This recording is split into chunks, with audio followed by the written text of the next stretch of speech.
Mes chers frères et sœurs, avant que nos voix ne s'élèvent en prière, prenons un instant pour accueillir la parole de Dieu, puis laissons nos cœurs s'unir dans une supplication commune. Ô Seigneur, nous reconnaissons que l'une des erreurs les plus faciles que nous puissions commettre en tant que croyants est de devenir trop à l'aise dans notre foi. C'est un lieu périlleux où notre cœur ne brûle plus de passion pour toi, ô Dieu, où nos prières deviennent routine et notre faim de ta présence s'estompe. Lorsque nous devenons trop confortables, nous cessons de te chercher, de te désirer ardemment, de te poursuivre de tout notre cœur. Nous nous contentons d'une relation superficielle au lieu de nous enfoncer plus profondément dans ta présence. Notre dévotion devient une habitude plutôt qu'une quête, et sans même nous en rendre compte, notre foi s'affaiblit non pas parce que tu es distant, Seigneur, mais parce que nous avons cessé de nous approcher.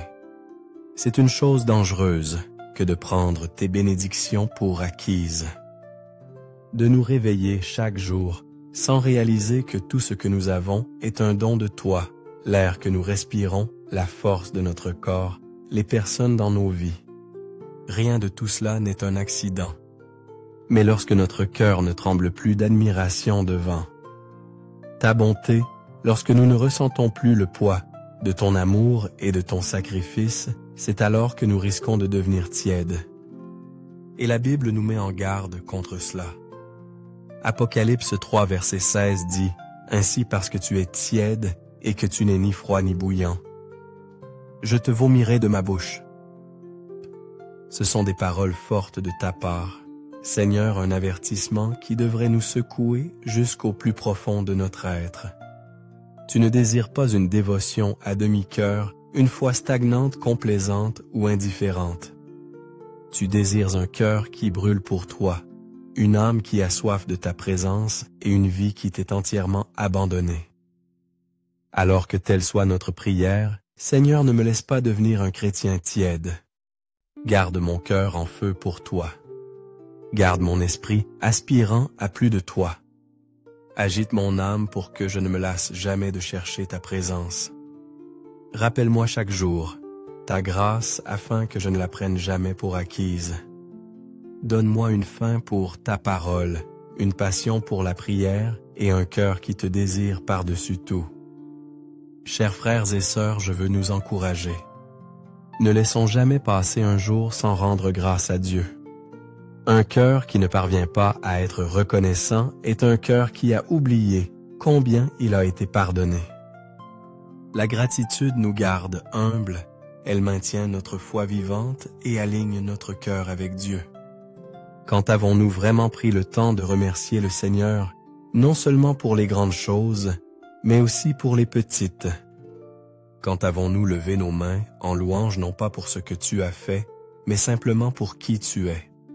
Pensons aux choses que nous négligeons souvent, notre santé, le toit sur notre tête, la nourriture sur notre table et les vêtements que nous portons. Ce sont des choses que nous supposons être toujours là, mais tout le monde n'est pas aussi chanceux. Si jamais nous doutons de combien nous sommes bénis, parlons simplement à quelqu'un qui n'a pas de foyer, pas de nourriture ou pas de santé. C'est dans ces moments que nous réalisons combien nous avons à être reconnaissants. Combien de fois te remercions-nous pour notre capacité à penser, à parler et à marcher? Et au-delà de tout cela, quand avons-nous vraiment remercié Dieu pour son amour? Jean 3, verset 16 nous le rappelle. « Car Dieu a tant aimé le monde qu'il a donné son Fils unique, afin que quiconque croit en lui ne périsse point, mais qu'il ait la vie éternelle. » C'est le plus grand amour jamais connu, l'amour du Christ, qui a volontairement souffert pour que vous et moi puissions être sauvés. Cet amour n'est pas seulement un concept, c'est une réalité. Jésus n'a pas seulement parlé d'amour, il l'a démontré de la manière la plus douloureuse et sacrificielle. Ésaïe 53, verset 5 dit « Mais il était blessé pour nos transgressions. Il était meurtri pour nos iniquités. Le châtiment qui nous donne la paix est tombé sur lui, et c'est par ses meurtrissures que nous sommes guéris. Pensons à cela. Jésus a enduré une douleur inimaginable, tout cela à cause de son amour pour nous. Il a été blessé pour nous. Il a été battu pour nous.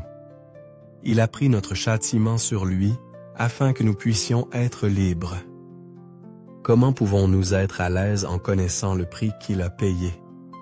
Le moins que nous puissions faire est de vivre avec des cœurs pleins de gratitude, de rester affamés de sa présence, de ne jamais cesser de le chercher, de l'adorer, de nous rapprocher de lui.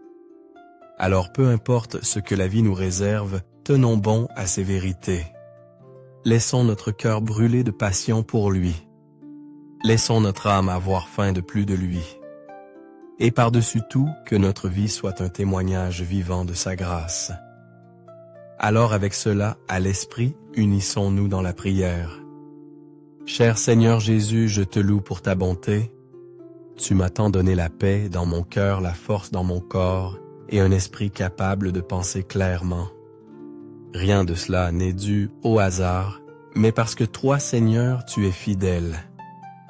Chaque bénédiction dans ma vie est un reflet de ta grâce. Chaque victoire que j'ai jamais connue est le résultat de ta main sur moi. Chaque matin où je me réveille est un rappel de ta miséricorde, car comme ta parole le dit dans Lamentation 3. Versets 22 à 23. Les bontés de l'Éternel ne sont pas épuisées. Ses compassions ne sont pas à leur terme. Elles se renouvellent chaque matin. Oh, que ta fidélité est si grande. Seigneur, je te demande de garder mon cœur humble. Aide-moi à ne jamais prendre tes bénédictions pour acquises. Que je ne devienne jamais si familier avec ta bonté que j'oublie d'en être reconnaissant. Éloigne-moi du piège de la comparaison, de regarder ce que les autres ont et de devenir envieux. Au lieu de cela, Seigneur, remplis mon cœur de gratitude. Que je reconnaisse toujours que tout ce que j'ai, chaque souffle, chaque moment de paix, chaque provision vient de ta main. Car ta parole dit dans Jacques 1, verset 17, « Toute grâce excellente et tout don parfait descendent d'en haut du Père des Lumières, chez lequel il n'y a ni changement, ni ombre de variation. » Hein? Je te remercie, Seigneur, de me protéger, même lorsque je n'en suis pas conscient.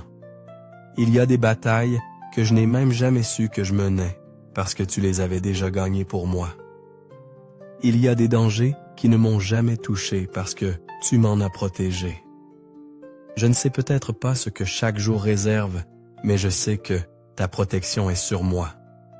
2 Thessaloniciens 3, verset 3 déclare, « Le Seigneur est fidèle, il vous affermira et vous préservera du malin. » Et ainsi je m'appuie sur cette promesse, Seigneur. Je fais confiance à ta fidélité. Tu as été mon bouclier et mon refuge. Tu m'as gardé en sécurité des dangers que j'ai vus et des dangers que je n'ai même jamais connus. Tu as gardé mon esprit, mon corps et mon âme. Bonsoir.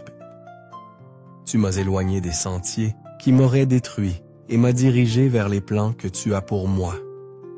Je suis en sécurité non pas à cause de ma propre force, mais parce que tu es mon protecteur.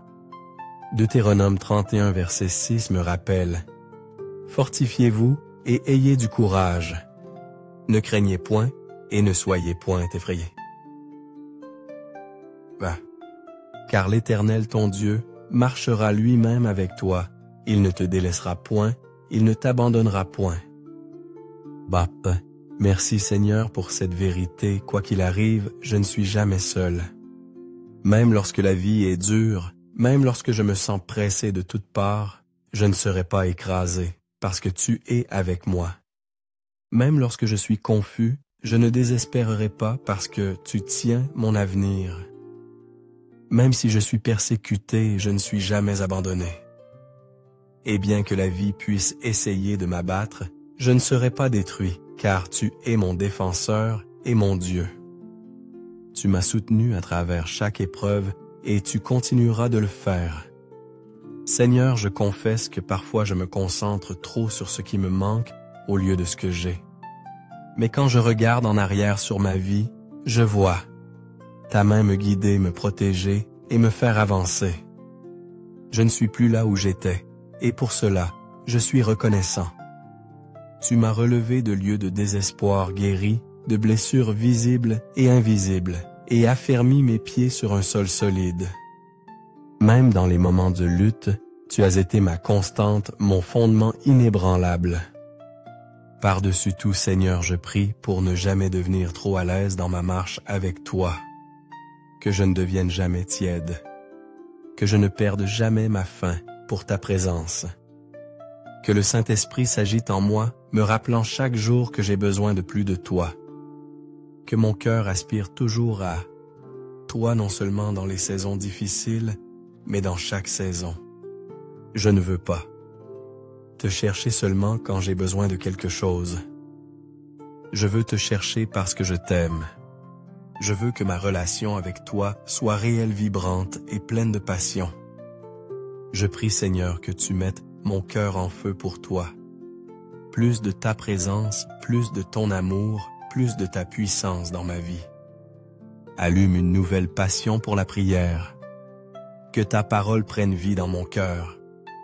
Aide-moi à avoir faim et soif de justice, car tu as dit dans Matthieu 5, verset 6, « Heureux ceux qui ont faim et soif de la justice, car ils seront rassasiés. » Remplis-moi, Seigneur, afin que mon âme ne soit jamais satisfaite de moins que toi.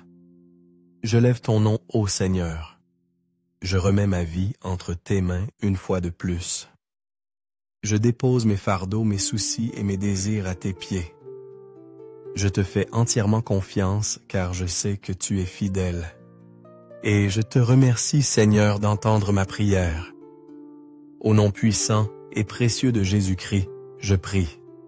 Amen. Si cette prière a touché votre cœur, mes frères et sœurs, je vous invite à écrire « Amen » en signe de foi. Je prie pour que chaque bénédiction contenue dans cette prière soit maintenant sur vous, au nom de Jésus. Et si vous avez besoin d'une prière spéciale, n'hésitez pas à nous le faire savoir. Nous serions honorés de prier pour vous. Que la grâce et la paix de notre Seigneur Jésus-Christ soient avec vous toujours.